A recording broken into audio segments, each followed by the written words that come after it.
So that's the number one question that we receive from really all business owners, how much they can afford to roll forward. And that goes back to, well, what are their goals? And oftentimes we start with, what does that entrepreneur, that business owner need to achieve financial independence? We call it end zone money. So a mistake that we oftentimes see with those who exit a business is they didn't have a clear picture for what their net proceeds would be upon the exit. So for instance, oftentimes folks will assume the top line number is what will reach their bottom line. And sometimes that's only half the story. And so if they roll over too much of their equity in the new company and they have less that they can actually work with that's liquid, oftentimes the tax bill they paid Uncle Sam gobbles up much of their wealth, or the dollars that they thought they'd have available to do the things they wanted to do, buy that first home or that second home, it just may not be there.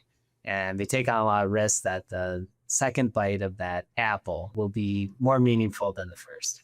So rollover equity is oftentimes a tax deferred event. So it's important to work with your tax team to identify if rollover equity is indeed tax deferred, because sometimes folks do pay the full tax despite not having the liquidity on that equity to reinvest the funds.